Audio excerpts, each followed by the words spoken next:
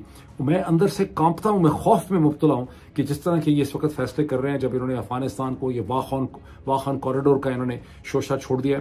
These are dangerous things जो इस वक्त ये कर रहे हैं। अब आए former prime minister of Pakistan जनाब इमरान खान के उस पैगाम की तरफ जो 6 तारीख को जब उन्होंने वकला के साथ और मीडिया के साथ मुलाकात की, उसके बाद उसे एक प्रिंट फॉर्म में पब्लिश किया गया। मैं पिछले वीलॉग में इसका जिक्र नहीं कर सका था, ये बहुत लंबा पैगाम है, लेकिन इसके चंद नुक्ते और पॉइंट्स मैं आपके सामने रखना चाहता हूं, जिनकी अहमियत इसलिए बहुत बढ़ गई है कि अब से बहुत घंटे पहले जब शेख वकास अकरम ने एज अ स्पोक्स पर्सन अपनी स्टेटमेंट इशू की और उन्होंने कहा कि हमें लगता है कि हुकूमत के अनासर जो हैं हमसे मुज़ाकरात में सीरियस नहीं है, तो जब वो ये कहते हैं तो उसका एक कॉन्टेक्स्ट है, उसका एक बैकग्राउंड है, और ये नुक्ते मैं आपके सामने रखना चाहता हूँ।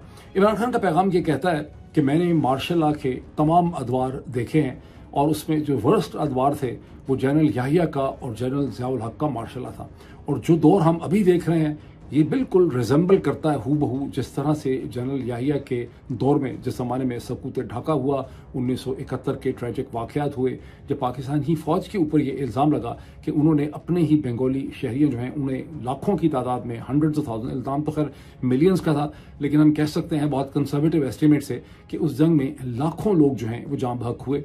तो इमरान खान का कहना है कि उसी किस्म का एक दौर है and he is very frightened about it's consequences. दूसरी उन्होंने बात कही कि ये जो अलकादर ट्रस्ट केस है इसके अंदर कुछ नहीं है, मैंने कोई बिलावल हाउस नहीं बनाया। बड़ा कैटेगोरिकल इंटरेस्टिंग पॉइंट है। उन्होंने कहा बिलावल हाउस मैंने नहीं बनाया, मैंने एक गरीब इलाके में स्टूडेंट्स के लिए एक state of the art institution जो है मैंने खड़ा किया है, और मैं चाहता हूं कि इस केस का फैसला जल्द अज जल्द करके हमें दिखाएं। फिर उन्होंने कहा कि मुझे कोई एनआरओ इनसे नहीं चाहिए, मैं तो अगर यहाँ से जो भी निजात पाऊंगा अदालतों के प्रोसेस के जरिए पाऊंगा। गुज़िश्ता 24 घंटों में इस्लामाबाद हाई कोर्ट ने एक टेक्निकल पॉइंट पे इमरान खान के वकला को थोड़ी सी रिलीफ दी भी है, जिसे देख के लगता है कि इस्लामाबाद हाई कोर्ट में भी जिंदगी की रमक जो है वो थोड़ी सी बाकी है। फिर उन्होंने ये कहा कि ये बुशरा बीबी के हवाले से जो अफवाहें हैं कि बुशरा बीबी के राब्ते हैं पाकिस्तान की इस्टेब्लिशमेंट GHQ जनरल साहिबान के साथ, ये टोटल बकवास है, सरासर नॉनसेंसिकल चीज़ है। बुशरा बीबी के कोई राब्ते नहीं है, अगर कोई राब्ते हैं तो जो मुज़ाकराती टीम है उसको एम्पावर किया गया, सिर्फ उन्हीं के राब्ते हो सकते हैं। जब ये आप सारे पॉइंट्स देखते हैं तो नेचुरली आपके जहन में ये सवाल पैदा होता है कि इससे आप फिर जो नेगोशिएशन और मुज़ाकरात चल रहे हैं उसके बारे में आप क्या कह सकते हैं इमरान खान के इस मैसेज को सुनने के बाद। बिकॉज इसी मैसेज के अंदर इमरान खान के मैसेज में भी ये है कि ये जो लोग हैं ये ऐसा लग रहा है कि ये हुकूमत जो है मुज़ाकरात के अमल में बिल्कुल भी संजीदा नहीं है, सीरियस नहीं है, वरना कि कम से कम हमारे लोग जो गुम हैं उनको तो हम कम से कम ये सामने ला सकते थे, और हमारे जो कैदी इनके पास हैं, जो लोग हैं उनको ये रिहा कर सकते थे जिन्हें गुम हुए इतनी देर हो चुकी है। अब इसी कॉन्टेक्स्ट में आप देखें कि थोड़ा सा इसमें की जो सारी की सारी हाइपर बोल है मुज़ाकरात की, इसको अगर आप हेडलाइंस में से हटा के थोड़ा सा देखें तो आप बड़ी आसानी से चीज़ समझ सकते हैं कि इमरान खान ने पाकिस्तान तहरीक इंसाफ के जरिए जो मुतालबात इस हुकूमत के सामने शरीफ सरदारी आसिम माफिया के सामने रखे हैं, वो मुतालबात हैं क्या? वो मुतालबात हैं कि 2 जुडिशल कमीशन बनाने का आप जो है एक तरह से एग्रीमेंट कर लें, ऐलान कर दें, और बाकी हमारे जो अंडर ट्रायल प्रिजनर्स हैं उनको रिहा कर दें। ये तो बेसिकली सिंबॉलिक गुडविल जेस्चर के तौर पर चीज़ें कर सकते थे, बिकॉज जुडिशल कमीशन एक कॉस्मेटिक ऑप्टिक्स किस्म की चीज़ है, उसमें से निकलना तो कुछ भी नहीं है, बिकॉज जुडिशल कमीशन इनके अपने हाथ में होंगे, जुडिशल कमीशन क्या निकाल लेगा। लेकिन ये वो ऑप्टिक्स पे भी कॉम्प्रोमाइज जो है वो करते नजर नहीं आते, इससे इनकी नीयत जो है मुज़ाकरात के हवाले से वो खासी एट डाउट है। यही वो चीज़ है जिसकी तरफ इशारा किया है अपनी स्टेटमेंट में शेख वकास अकरम ने, जब उन्होंने ये कहा है कि हुकूमत के अनासर जो है वो लगता है कि मुज़ाकरात में सीरियस नहीं है।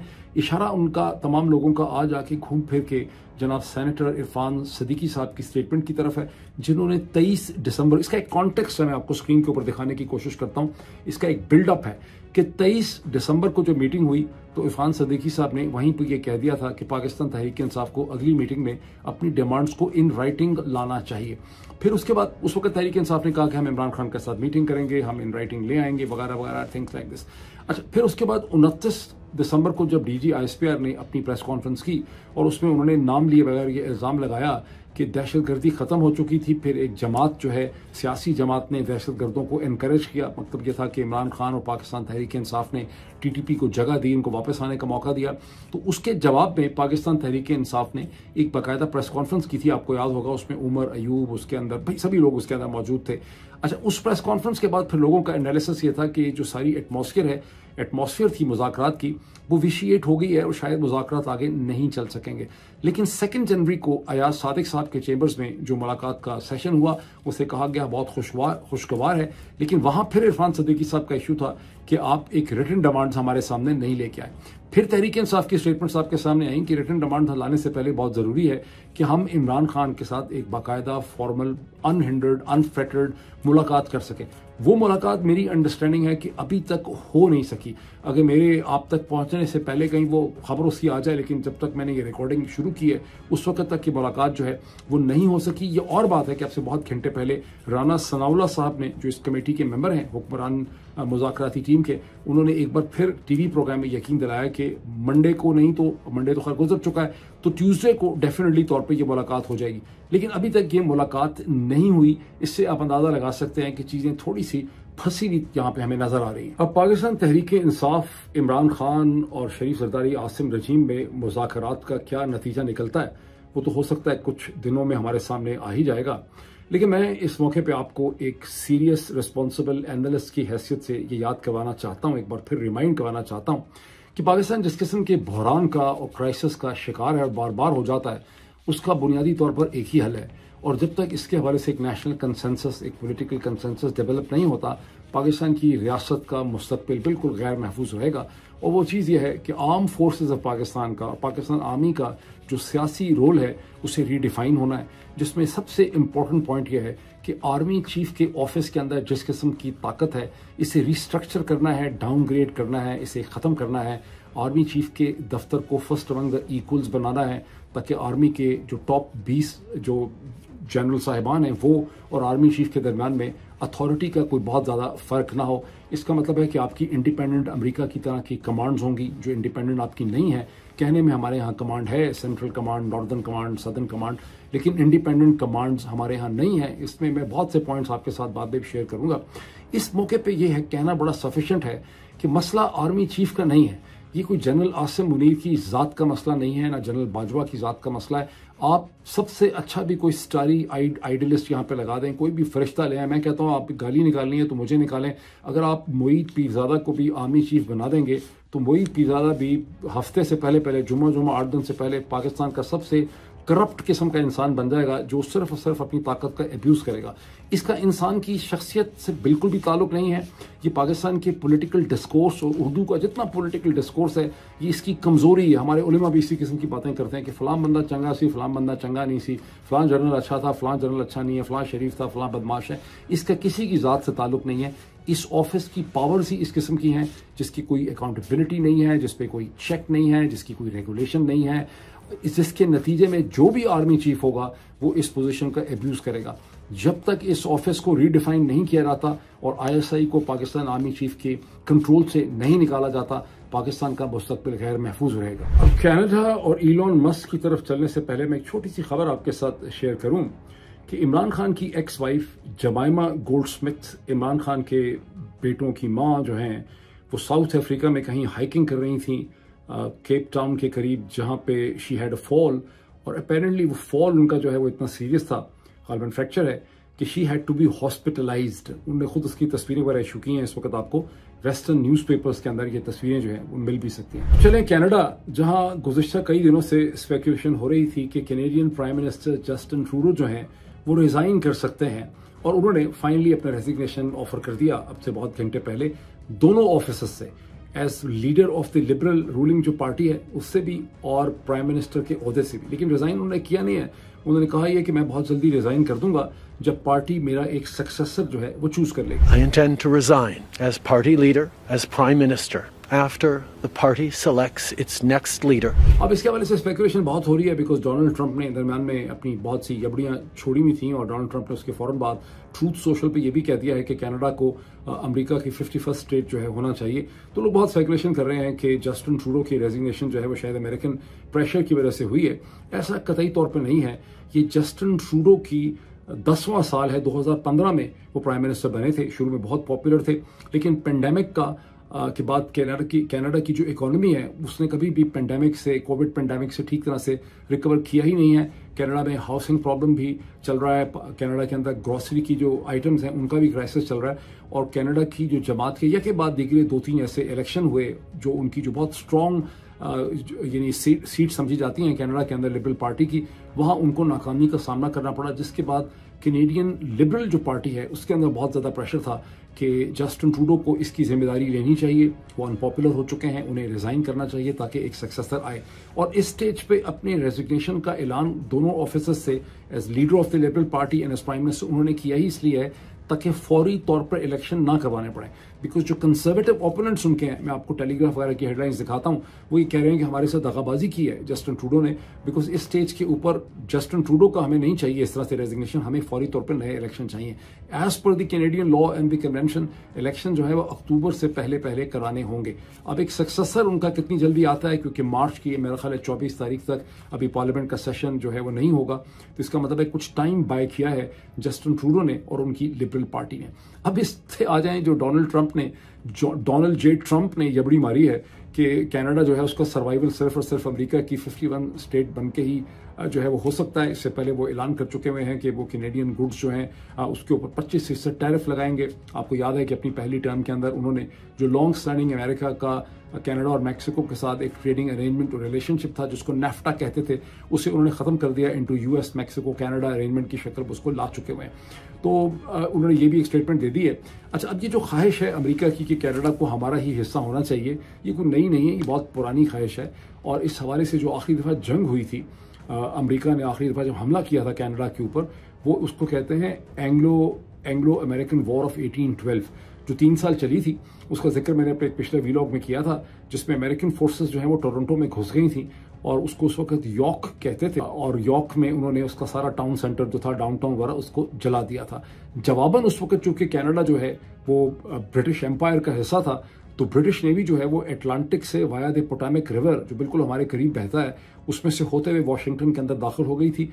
और ब्रिटिश नेवी ने वॉशिंगटन कुछ कंट्रोल कर लिया था उसके ऊपर, मतलब वॉशिंगटन में आके उन्होंने कंट्रोल कर लिया था पूरा शहर। और अमेरिकी जो फौज थी वो दौड़ गई थी और व्हाइट हाउस को उन्होंने जला दिया था, कैपिटल की जो बिल्डिंग है कांग्रेस की उसे भी जला दिया था, और भी जितनी इंपॉर्टेंट गवर्नमेंट बिल्डिंग्स थी उन्होंने उसे जला दिया था। कुछ दिन के बाद वो यहाँ से निकले थे। तो ये ख्वाहिश कि हमने कनाडा फतह करना ये बड़ी पुरानी है। ये और बात है कि अब कनाडा कमजोर है, ब्रिटिश भी कमजोर है, अब तो सूरत हाल बहरहाल इस किस्म की है। इलॉन मस्क जो है उनको अनलीश किया गया है British prime minister sir Keir Starmer के खिलाफ। लेकिन उसकी तरफ जाने से पहले मैं कनाडा और डोनाल्ड ट्रंप के जो अफेयर है उस पर थोड़ा सा कमेंट ये कर दूं कि सूरत हाल ये है कनाडा और यूनाइटेड स्टेट्स की इकोनॉमीज इतनी बुरी तरह से इंटरडिपेंडेंट है कि बहुत ज़्यादा जो मैन्युफैक्चरिंग कनाडा के अंदर होती है वो इनफैक्ट अमेरिकन कॉरपोरेशन जो कंपनीज करती हैं, और वो जो गुड्स और कंपोनेंट्स हैं वो मसलसल कैनेडियन अमेरिकन बॉर्डर को क्रॉस करते रहते हैं। सो एक जो फाइनल प्रोडक्ट बनता है उसकी चीज़ें एक से ज़्यादा दफ़ा दोनों बॉर्डर्स को क्रॉस करती हैं। तो जब ये कहते हैं कि हम 25% टैरिफ लगाएंगे तो उसके खासे खतरनाक नतीजे जो हैं खुद अमेरिकन कॉरपोरेशन के लिए होंगे, इसलिए शायद ये 25% टैरिफ नहीं लगा सकेंगे। दूसरी बात है कि कैनेडियंस कह चुके हैं कि अगर ये टैरिफ लगाएंगे तो हम भी काउंटर टैरिफ लगाएंगे। उसके बाद अगर टैरिफ लगाएंगे तो चूंकि ऑयल पे भी डिपेंडेंस है, अमेरिका की अपनी एनर्जी नीड्स में जो तेल आता है बहुत सा खाम क्रूड ऑयल है वो भी कनाडा से आता है, तो अगर टैरिफ लगाएंगे तो वो भी एनर्जी प्राइसेस जो है वो बढ़ जाएंगी। तो डोनाल्ड ट्रंप छोड़ तो ज्यादा रहे हैं, इन दी एंड इतना कुछ हो नहीं सकेगा। अब चलते हैं जनाब इलॉन मस्क साहब की तरफ। अमेरिका के बिलियनर इलॉन मस्क, जिन्हें हम टेस्ला, स्टारलिंक्स, ट्विटर, एक्स की वजह से पहचानते हैं, और जो अब प्रेसिडेंट इलेक्ट डोनाल्ड ट्रंप के नॉमिनी है for a new department of efficiency, उनका इस वक्त क्या मसला चल रहा है, वो क्यों पाकिस्तानी ब्रिटिशर्स और पाकिस्तानी यूरोपियंस के ऊपर इतने ताबड़ तोड़ किस्म के हमले कर रहे हैं। ये जो सारी पर्सनालिटी हमारे सामने आ रही है इसके बहुत से एस्पेक्ट्स हैं, कम से कम 3-4 एस्पेक्ट्स जो हैं इसके बहुत ज़्यादा इंपॉर्टेंट हैं। सबसे पहले तो हमें ये समझना पड़ेगा कि इलॉन मस्क जो हैं वो एक बहुत कामयाब बिजनेसमैन है, रूथलेस बिजनेसमैन है, एक बहुत इंटेलिजेंट, ब्रिलियंट, टेक्नोलॉजिकल इनोवेटर हो सकते हैं, इन्वेस्टर हो सकते हैं। लेकिन ऑन अ ह्यूमन लेवल अगर आप जैसे बर्नी सैंडर्स को देखते हैं जिसकी ह्यूमैनिटी जो है उसको पूरा अमेरिका मानता है, तो ह्यूमैनिटी के लेवल में, ह्यूमैनिज्म के लेवल में इलॉन मस्क जो है वो बहुत ही क्रूड पर्सनैलिटी हैं। पहले से ही लोगों को पता था, लेकिन अब वो चीज़ खुल के हमारे सामने आ गई। दूसरी चीज़ ये भी ध्यान में रखिए कि उनका जो बैकग्राउंड है वो साउथ अफ्रीका के अफ्रीकान कल्चर से है, जहाँ से इमिग्रेट करके वो यूनाइटेड स्टेट्स में आए थे। ये वही अफ्रीकान कल्चर है जो 18वीं सदी में उस वक्त शुरू हुआ जब डच और जर्मन, जब ईस्ट इंडिया डच कंपनी ने अफ्रीकान कॉलोनी इस्टेब्लिश की केप टाउन में, और फिर वहाँ पर एक अफ्रीकान कल्चर पैदा हुआ, और वो अफ्रीकान कल्चर से वो अपार्थाइड स्टेट निकली थी 18th और 19th सेंचुरी में, जिसका खात्मा जाके 1990 में कहीं जाके हुआ because of the international sanction. तो वो जो एटीट्यूड है अगेंस्ट द कलर्ड पीपल, इस वक्त पाकिस्तानी उनकी जद में है, लेकिन if you trust my judgement, यही फीलिंग्स उनकी अंदर से हिंदुस्तानियों के बारे में भी हैं, अफ्रीकन के बारे में भी हैं, मुझे शक है, लेकिन उनको वो एक्सप्रेस इसलिए नहीं कर सकते कि वो पॉलिटिकली अप्रोप्रिएट जो है वो नहीं है। तो एक इसका ये पहलू है जो बहुत ज़्यादा इंपॉर्टेंट है और इसे नज़रअंदाज नहीं करना चाहिए। अब पॉलिटिकली स्पीकिंग 2-3 पहलू हैं। एक तो ये है कि डोनाल्ड ट्रंप की पॉलिसी ये है कि आपने legal immigration versus illegal immigration जो है उसकी डिबेट करनी है। डोनाल्ड ट्रंप ये स्टैंड ले चुके हैं कि जो लोग H1B के जरिए आते हैं, ये लोग जो अमेरिका में पढ़ने के लिए आते हैं, वेस्टर्न वर्ल्ड में आते हैं, ये तो is the right immigration, this is the legal immigration, उनको फौरी तौर पे ग्रीन कार्ड वाला जो है मिलना चाहिए। लेकिन जो लोग बॉर्डर क्रॉस करके आते हैं, जैसे मैक्सिको से लोग आते हैं, लातीनी अमेरिका से आते हैं, ये इलीगल इमिग्रेशन है, जिनको मैं फौज इस्तेमाल करूंगा, नेशनल गार्ड यूज करूंगा उनको डिपोर्ट करने के लिए। लेकिन ब्रिटिश और पाकिस्तानी जो हैं, जो जर्मन यूरोप के अंदर पाकिस्तानी फैले में, वो इलीगल इमिग्रेशन की जद में नहीं आते। ये एक और किस्म का बायस है कि इस किस्म के लोगों को, जो ब्राउन लोग हैं, कलर्ड लोग हैं, जो गरीब लोग हैं, इनको नहीं आना चाहिए यूरोप के अंदर या मगरब के अंदर आना चाहिए। This is not the right kind of immigration. ये भी अगर आप डोनाल्ड ट्रंप की स्पीचेस देखें तो उसके अंदर आपको इंप्रेशन नजर आएगा। तो डोनाल्ड ट्रंप के जो बायसेस हैं इमिग्रेशन के, और जो इलॉन मस्क के अपने अफ्रीकान होने के बायसेस हैं, वो यहाँ पे आपको बाय एंड लार्ज मर्ज होते हुए नजर आते हैं। लेकिन इसके अलावा भी इसके कुछ पहलू हैं।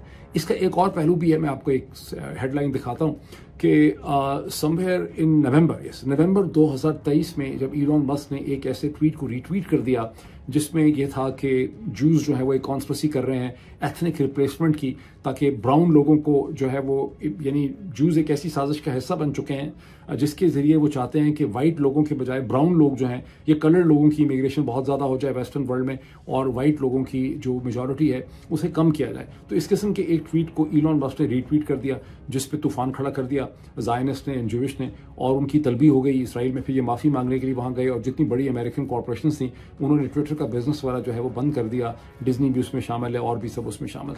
फिर ये माफ़ी मांगने के लिए गए, एक हफ्ता वहाँ बैठे रहे, जहाँ इनको खासा जलील किया गया, इनको स्कूल किया गया, इनको बाकायदा लेक्चर दिए गए, इनको दिखाया गया कि देखें ये जो हमास वाले हैं उन्होंने कितना जुल्म किया। उनकी बहुत सी वीडियोस, डॉक्यूमेंट्री फिल्में इन्होंने देखी, फिर इन्होंने उसके हवाले से बहुत से बयान दिए। वापस आके फिर इन्होंने ट्विटर के लिए बहुत से रूल्स बनाए। उसके बाद से इलॉन मस्क के ऊपर समझा जाता है कि ज़ायनिस्ट लॉबी का ठीक ठाक एक कंट्रोल और इन्फ्लुएंस है, एक तरह से उन्होंने इनका कंट्रोल संभाल लिया। तो जो सर केयर स्टार्मर की ब्रिटिश लेबर गवर्नमेंट है, उसके ऊपर जो ताबड़तोड़ हमले किए जा रहे हैं और जो मुस्लिम इमिग्रेंट्स के ऊपर हमले किए जा रहे हैं, उसका ताल्लुक उस ज़ायनिस्ट माइंडसेट के साथ भी है कि इन इश्यूज़ को उठाया जा रहा है। ख़ास करके यहाँ आप देखें कि जो लेबर गवर्नमेंट है, जैसे मैंने अपने पिछले वीलॉग में आपको एक्सप्लेन किया था कि उनके साथ इस वक्त ज़ायनिस्ट को ठीक ठाक खार है, बिकॉज उन्होंने बहुत से ऐसे डिसीजन और स्टेटमेंट्स दिए हैं। हालांकि उन्होंने अपने हिसाब से बड़े एहतियात से पोजीशन लिए, लेकिन ICC के फैसले को उन्होंने वेलकम किया था नेतन्याहू के हवाले से। तो ये वो तमाम चीज़ें हैं जिसके कॉन्टेक्स्ट में आपको इलॉन मस्क की जो तमाम कार्रवाई है उसे आप बेहतर अंडरस्टैंड कर सकते हैं। इलॉन मस्क की जो पॉलिटिकल स्ट्रैटेजी है इस स्टेज के ऊपर, या उनकी जो स्टेट ऑफ माइंड है, उसे आप इससे भी बेहतर समझ सकते हैं कि 24 घंटे पहले उन्होंने एक बड़ी अजीबोगरीब किस्म की हरकत की। चंद दिन पहले उन्होंने बरतानिया की right of the centre anti immigration party जो है रिफॉर्म पार्टी, उसके लीडर के साथ उन्होंने बड़ी मुलाकातें की। निजल फराज के साथ बड़ी मोहब्बत की पींगें बढ़ाई गई, जहां निजल फराज को उन्होंने ये यकीन दिलाया कि रिफॉर्म पार्टी चूंकि एंटी इमिग्रेशन है, मैं रिफॉर्म पार्टी को तकरीबन $100 मिलियन की डोनेशन दूंगा। फिर 24 घंटे पहले ये हुआ कि उन्होंने सजेस्ट किया कि रिफॉर्म पार्टी को टॉमी रॉबिन्सन, जो कि एक इस्लामोफोब है और इस वक्त जेल के अंदर है, और जेल में वो इस वजह से है कि उसने अदालत कंटेम्प्ट ऑफ कोर्ट की वजह से जेल में है, बिकॉज अदालत के एक फैसले को उसने डिनाई किया, बरतानिया से दौड़ गया, फिर उसने आके खुद लॉ को सरेंडर किया और इस नतीजे में वो जेल में है, टॉमी रॉबिन्सन। इन्होंने सजेस्ट किया निजल फराज को कि टॉमी रॉबिन्सन को आप रिफॉर्म पार्टी के अंदर ले लें और उसको ग्रूम करें। उस पर रिफॉर्म पार्टी बेसिकली अब एक मेन स्ट्रीम पार्टी बनना चाहती है, उन्होंने टके का शटअप जवाब दे दिया। उसके बाद इलॉन मस्क ने एक ट्वीट किया कि Nigel Farage is not good enough for anti immigration, यानी इमिग्रेशन का रास्ता रोकने के लिए Nigel Farage is not the right person. और निजल फराज जो कि क्रिएटर है रिफॉर्म पार्टी का, उसको रिफॉर्म पार्टी से रिजाइन कर देना चाहिए। बल ये उस वक्त उनकी स्टेट ऑफ माइंड है। अब व्हाट शुड वी डू?